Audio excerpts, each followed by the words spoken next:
Estás escuchando Tras la Noticia con Cari Roque. Qué bueno que están de regreso en la segunda media hora de su programa Tras la Noticia. Y bueno, pues vamos a lo que tenemos que ir, que es a recibir con sumo placer a nuestro querido analista Julio Schilling, presidente, director y fundador, politólogo, maestro del Tanque de Pensamientos Patria de Martín. Buenas tardes, Julio, bienvenido como siempre.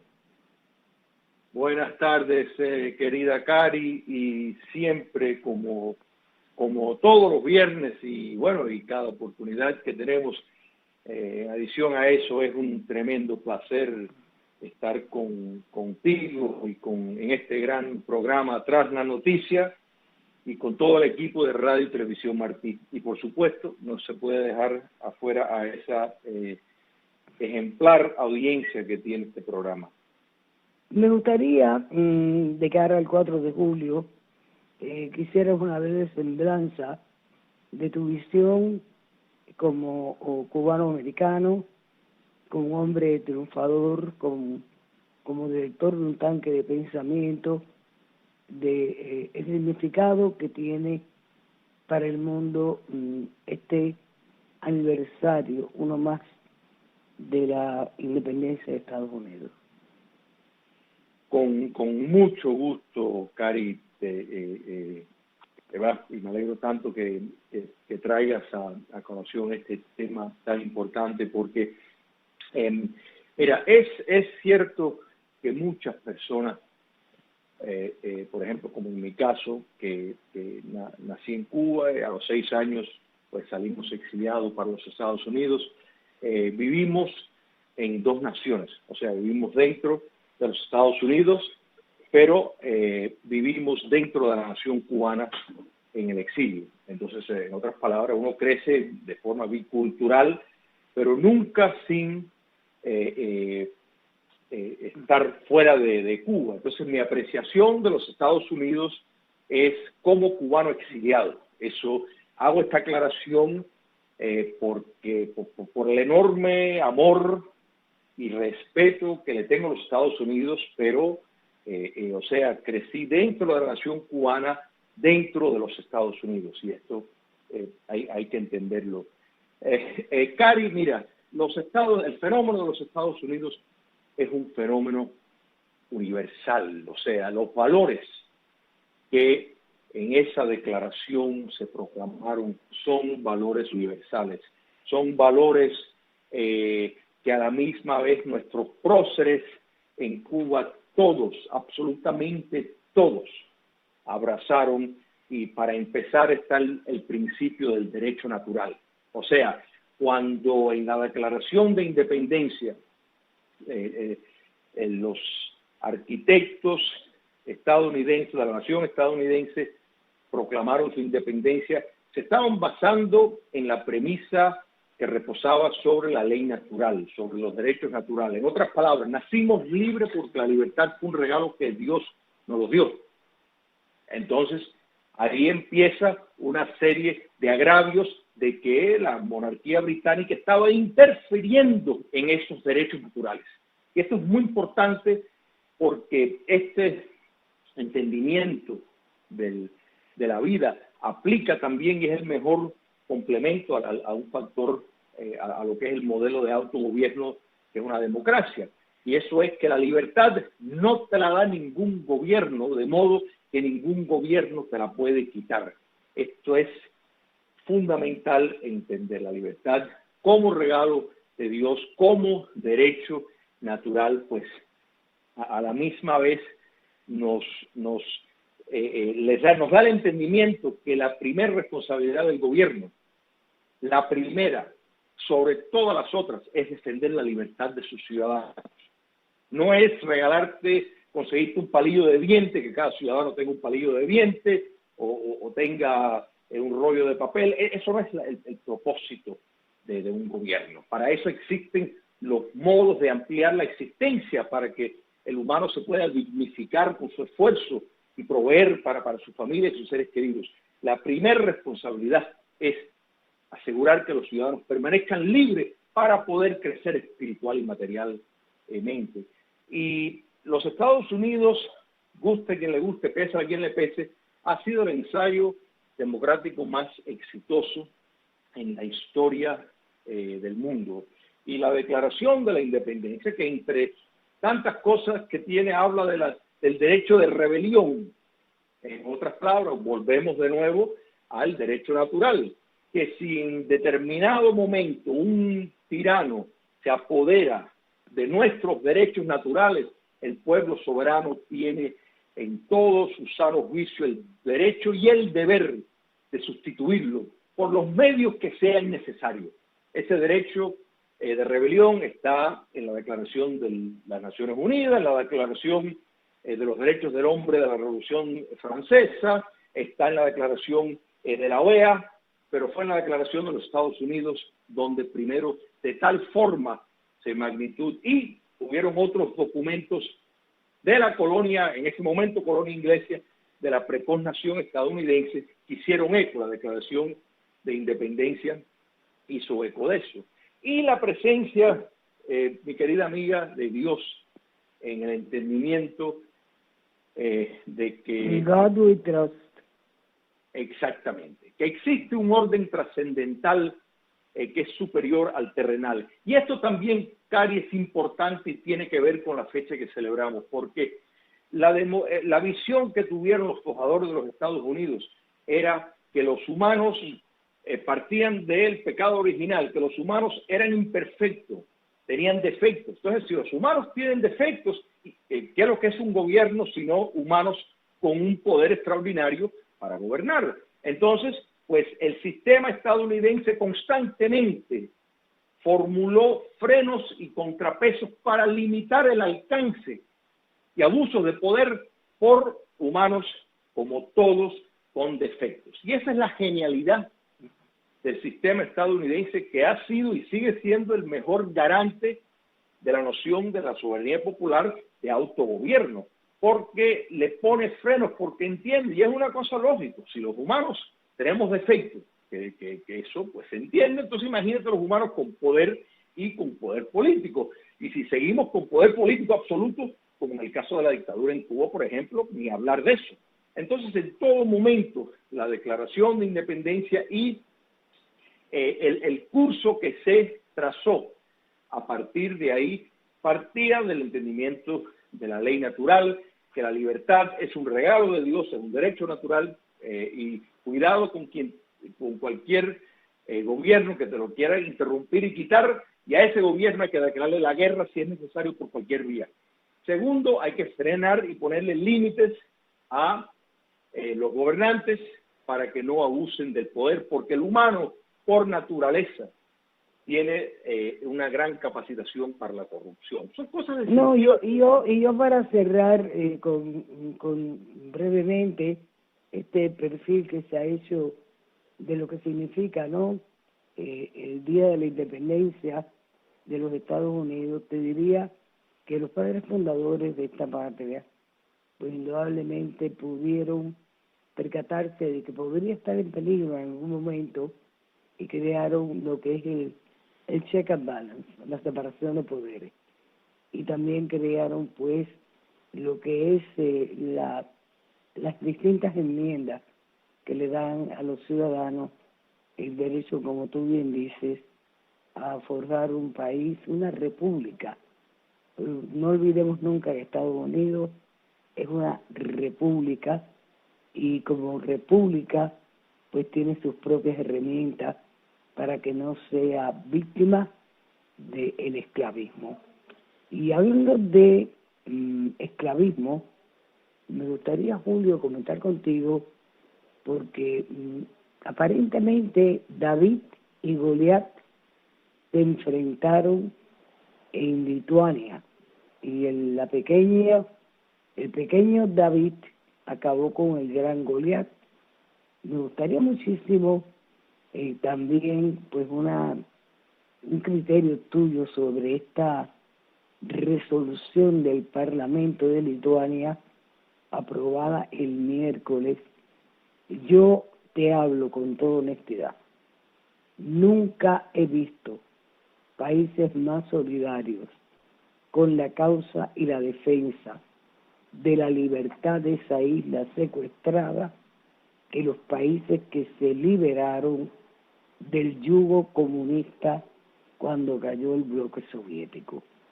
Lo que hizo la Asamblea de Lituania, indudablemente, ha sido un bofetón en el rostro de esa tiranía, porque no solamente ha pedido la liberación inmediata de todos y cada uno de los presos políticos, ha ido más allá, ha ido a condenar, pues sencillamente, las alianzas entre el régimen castrista y los gobiernos de Rusia, Venezuela e Irán.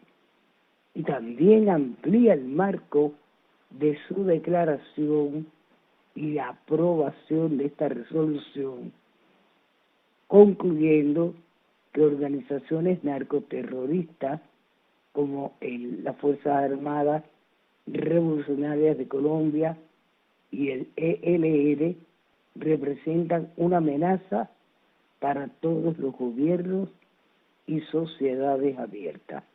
Tu criterio al respecto. Cari, cuando Martí habló de que ese hombre que quedaba parado, rescatado del honor de todos los otros, ese es Lituania hoy. Realmente rescatando y enalteciendo lo mejor del humano y lo mejor de Europa.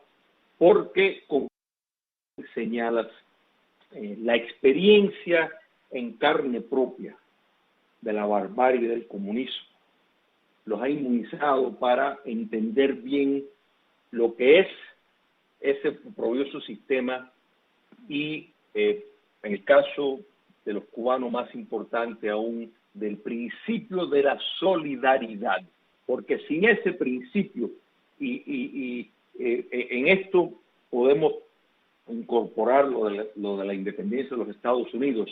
Sin Francia, los Estados Unidos no hubieran podido alcanzar la libertad, porque Francia pagó por 90% de las armas que usaron las fuerzas rebeldes estadounidenses. 90% lo pagó Francia. De modo de que la solidaridad internacional es fundamental. Y cuando vemos Lituania darle nombre y apellido a el consorcio multinacional socialista, terrorista, que encabeza La Habana, que cuenta con los aliados en Irán, sus colonias en Venezuela, en Nicaragua, y sus extensiones paramilitares que les consiguen las fuentes de entrada, como es las FARC y la ELN del narcotráfico, nos deja saber a nosotros que entienden perfectamente bien la naturaleza del castrocomunismo, Cari. Y realmente esto es algo que en una Cuba libre tenemos que tener memoria y saber cuáles han sido nuestros aliados y quién merece el respeto de nuestro pueblo en los momentos de tenerlos al lado y estar siempre a la defensa de ellos y recordar todo lo que le han dado la espalda a Cuba. Definitivamente, me gustaría, Julio, comentar contigo porque indudablemente la preocupación de todos pues es este ciclón ya, ¿no?, que se ha creado de nombre Elsa y que indudablemente va a llegar a la isla de Cuba y yo no sé, a mí me gustaría acabar de entender qué pasa por la mente de Díaz-Canel.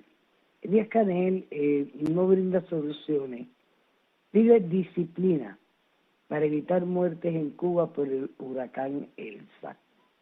Caramba, yo no pediría disciplina, yo pediría que trataran de preservar la vida de los cubanos. Yo pediría que trataran de meter a los cubanos que están en zonas donde posiblemente cuando ese ciclón o tormenta tropical entre por Santiago de Cuba, no tengan que vivir en albergues, que pueden vivir en los hoteles de lujo que ellos tienen. Dame tu criterio de todo esto porque indudablemente este es un ciclón que viene en momentos en que hay una pandemia dentro de la isla de Cuba, que Matanzas está total y absolutamente blindada por los casos del coronavirus. Y Díaz-Canel pide disciplina. Cari, yo me imagino que dentro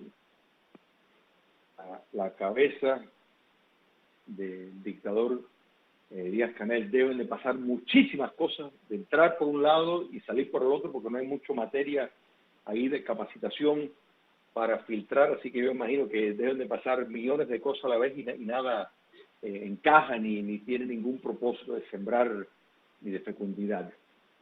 La gran crisis de Cuba y cuidado que a ver si no pasa como en otros momentos, que le echan la culpa a la CIA o le echan la culpa a una cuestión climática por los países capitalistas, o sea, poniendo ese fenómeno a un lado que es de esperar, como se ha hecho en el pasado.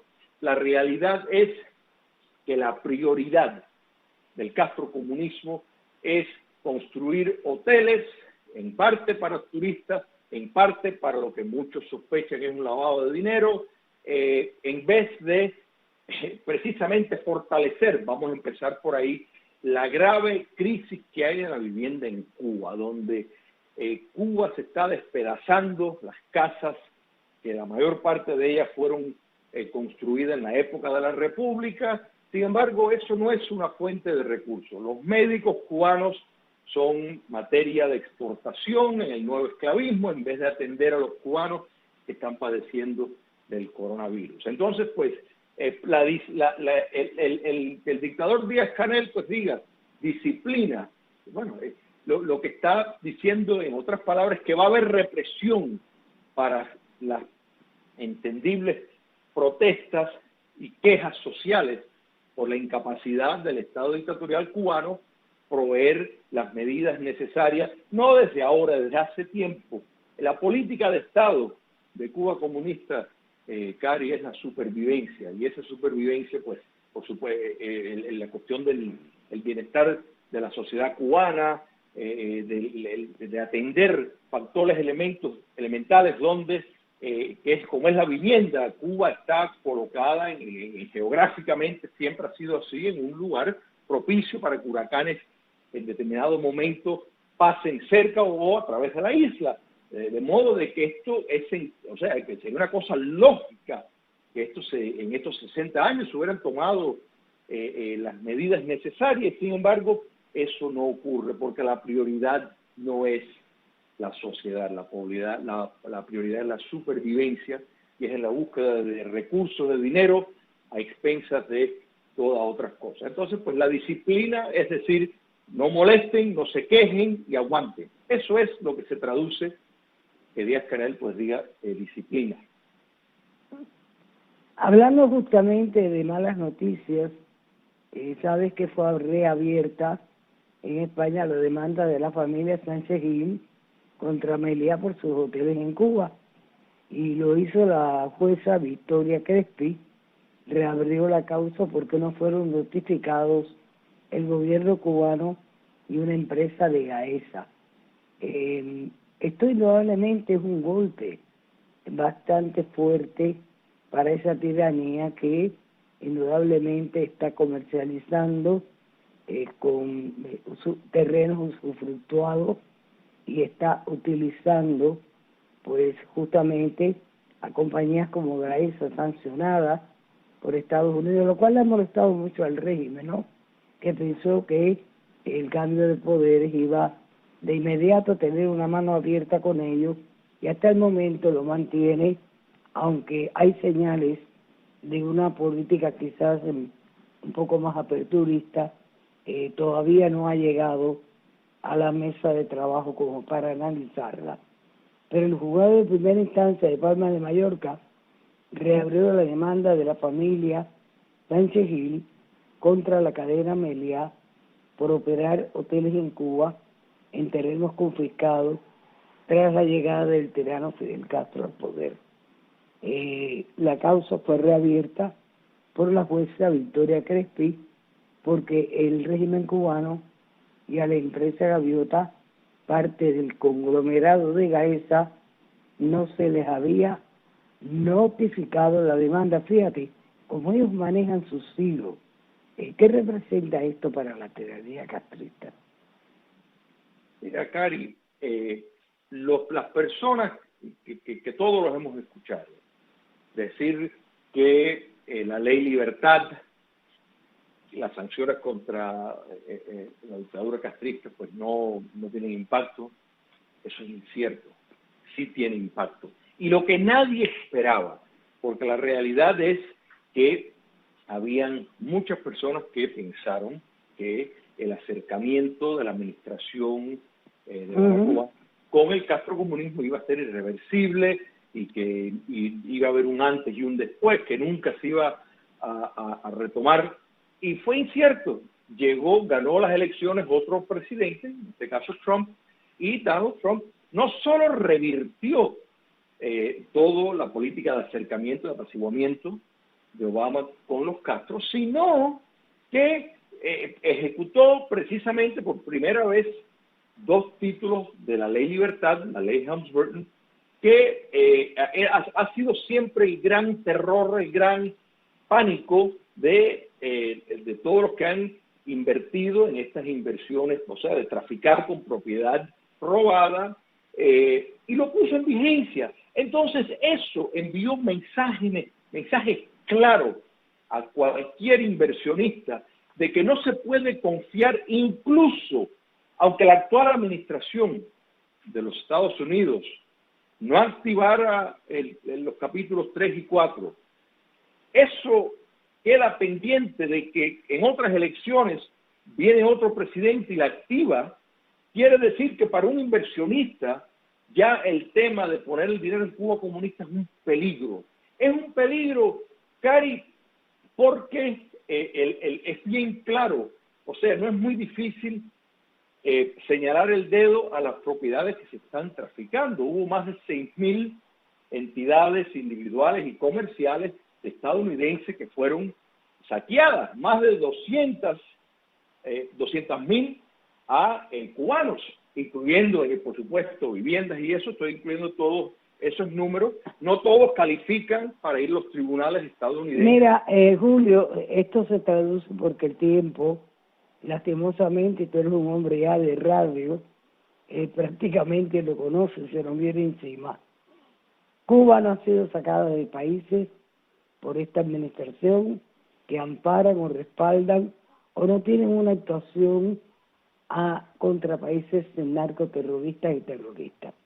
Mientras eso se mantenga, yo te puedo decir a ti que no solamente van a recibir golpes como este, sino como la trata de los médicos, que también es un escándalo, con una demanda colectiva contra la Organización Panamericana de la Salud, y así sucesivamente. El mundo ha ido reaccionando y el mundo ya no está de cómplice. Yo creo que buena parte del mundo está empezando a entender que hay 11 millones de cubanos secuestrados por una nomenclatura que vive bien, que mientras Díaz-Canel vive disciplina, él vive en una casa posiblemente robada a su dueño, donde tiene todas las seguridades y donde tiene todas las comodidades que el cubano de a pie no va a tener al paso de esta tormenta que en este momento, con la pandemia que hay, yo diría que en vez de llamarse Elsa, se llama la tormenta perfecta para acabar con lo poco que queda con esa isla en pie. Quiero darte las gracias, Julio. Como siempre, me despido, te deseo que tengas un lindo fin de semana largo y que verdaderamente para mí siempre es un placer contar contigo y la audiencia que tiene este programa y Radio Martí, que avalan mucho tu criterio. Gracias, Julio. Un abrazo, un gusto siempre.